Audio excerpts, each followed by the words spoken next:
जय राम जी की। श्री वाल्मीकि रामायण अयोध्या कांड 73वां सर्ग।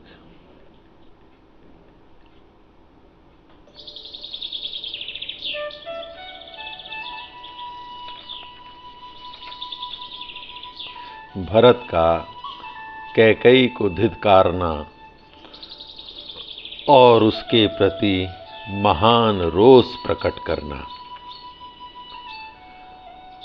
पिता के परलोकवास और दोनों भाइयों के वनवास का समाचार सुनकर भरत दुख से संतप्त हो उठे और बोले, हाय, तूने मुझे मार डाला। मैं पिता से सदा के लिए बिछुड़ गया और पितृतुल्य बड़े भाई से भी बिलग हो गया। अब तो मैं शोक में डूब रहा हूँ। मुझे यहाँ राज्य लेकर क्या करना है? तूने राजा को परलोकवासी तथा श्री राम को तपस्वी बनाकर मुझे दुख पर दुख दिया है, घाव पर नमक सा छिड़क दिया है। तू इस कुल का विनाश करने के लिए काल रात्रि बनकर आई थी। मेरे पिता ने तुझे अपनी पत्नी क्या बनाया? दहकते हुए अंगार को हृदय से लगा लिया था, किंतु उस समय यह बात उनकी समझ में नहीं आई थी। पाप पर ही दृष्टि रखने वाली कुल कलंकनी, तूने मेरे महाराज को काल के गाल में डाल दिया और मोह बस इस कुल का सुख सदा के लिए छीन लिया। तुझे पाकर मेरे सत्य प्रतिज्ञ महायशस्वी पिता महाराज दशरथ इन दिनों दुसह दुख से संतप्त होकर प्राण त्यागने को विवश हुए हैं। बता, तूने मेरे धर्म वत्सल पिता महाराज दशरथ का विनाश क्यों किया? मेरे बड़े भाई श्री राम को क्यों घर से निकाला, और वो भी क्यों तेरे ही कहने से वन को चले गए? कौसल्या और सुमित्रा भी मेरी माता कहलाने वाली तुझ कैकेयी को पाकर पुत्र शोक से पीड़ित हो गईं। अब उनका जीवित रहना अत्यंत कठिन है। बड़े भैया श्री राम धर्मात्मा हैं। गुरुजनों के साथ कैसा बर्ताव करना चाहिए इसे वे अच्छी तरह जानते हैं। इसलिए उनका अपनी माता के प्रति जैसा बर्ताव था वैसा ही उत्तम व्यवहार वे तेरे साथ भी किया करते थे।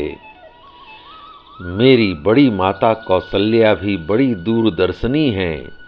वे धर्म का ही आश्रय लेकर तेरे साथ बहन का सा बर्ताव करती हैं। पापिनी, उनके महात्मा पुत्र को चीर और बलकल पहनाकर तूने वन में रहने के लिए भेज दिया। फिर भी तुझे शोक क्यों नहीं हो रहा है? श्री राम किसी की बुराई नहीं देखते। वे सूरवीर, पवित्रात्मा और यशस्वी हैं।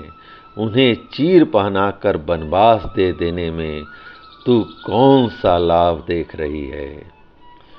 तू लोभीन है, मैं समझता हूँ।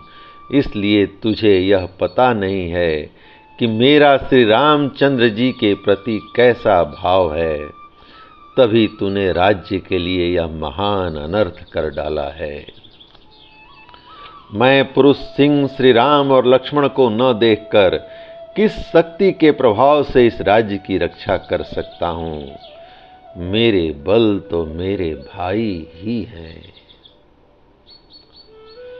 मेरे धर्मात्मा पिता महाराज दशरथ भी सदा उन महातेजस्वी बलवान श्री राम का ही आश्रय लेते थे। उन्हीं से अपने लोक परलोक की सिद्धि की आशा रखते थे। ठीक उसी तरह जैसे मेरु पर्वत अपनी रक्षा के लिए अपने ऊपर उत्पन्न हुए गहन वन का ही आश्रय लेता है। यदि वह दुर्गम वन से घिरा हुआ न हो तो दूसरे लोग निश्चय ही उस पर आक्रमण कर सकते हैं। यह राज्य का भार जिसे किसी महाधुरंधर ने धारण किया था, मैं कैसे किस बल से धारण कर सकता हूं। जैसे कोई छोटा सा बछड़ा बड़े बड़े बैलों द्वारा ढोए जाने योग्य महान भार को नहीं खींच सकता, उसी प्रकार यह राज्य का महान भार मेरे लिए असह्य है।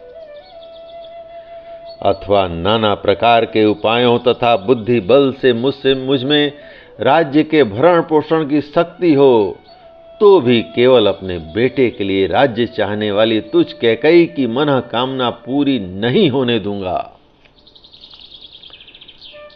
यदि श्री राम तुझे सदा अपनी माता के समान नहीं देखते होते, तो तेरी जैसी पापपूर्ण विचार वाली माता का त्याग करने में मुझे तनिक भी हिचक नहीं होती। उत्तम चरित्र से गिरी हुई पापनी, मेरे पूर्वजों ने जिसकी सदा निंदा की है, वह पाप पर ही दृष्टि रखने वाली बुद्धि तुझमें कैसे उत्पन्न हो गई। इस कुल में जो सबसे बड़ा होता है उसी का राज्याभिषेक होता है। दूसरे भाई सावधानी के साथ बड़े की आज्ञा के अधीन रहकर कार्य करते हैं। क्रूर स्वभाव वाली कैकई, मेरी समझ में तू राजधर्म पर दृष्टि नहीं रखती है अथवा उसे बिल्कुल नहीं जानती। राजाओं के बर्ताव का जो सनातन स्वरूप है उसका भी तुझे ज्ञान नहीं है। राजकुमारों में जो ज्येष्ठ होता है सदा उसी का राजा के पद पर अभिषेक किया जाता है।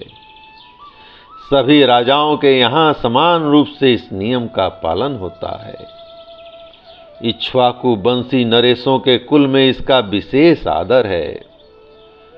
जिनकी एकमात्र धर्म से ही रक्षा होती आई है तथा जो कुलोचित सदाचार के पालन से ही सुशोभित हुए हैं, उनका यह चरित्र विषयक अभियान आज तुझे पाकर तेरे संबंध के कारण दूर हो गया। महाभागे, तेरा जन्म भी तो महाराज कैकेयी के कुल में हुआ है, फिर तेरे हृदय में यह निंदित बुद्धि मोह कैसे उत्पन्न हो गया। अरे तेरा विचार बड़ा ही पापपूर्ण है। मैं तेरी इच्छा कदापि पूर्ण नहीं करूंगा। तूने मेरे लिए उस विपत्ति की नींव डाल दी है जो मेरे प्राण तक ले सकती है। यह ले, मैं अभी तेरा अप्रिय करने के लिए तुल गया हूं। मैं वंश से निष्पाप भ्राता श्री राम को जो स्वजनों के प्रिय हैं लौटा लाऊंगा। श्री राम को लौटा लाकर उद्धिष्ट तेज वाले उन्हीं महापुरुष का दास बनकर स्वस्थ चित्त से जीवन व्यतीत करूंगा। ऐसा कहकर महात्मा भरत शोक से पीड़ित हो पुनः जली कटी बातों से कैकेयी को व्यथित करते हुए उसे जोर जोर से फटकारने लगे, मानो मंद्राचल की गुहा में बैठा हुआ सिंह गरज रहा हो। जय राम जी की। इस प्रकार श्री वाल्मीकि निर्मित आर्ष रामायण आदि काव्य के अयोध्या कांड का 73वां सर्ग प्रभु श्री राम की कृपा से पूर्ण हुआ।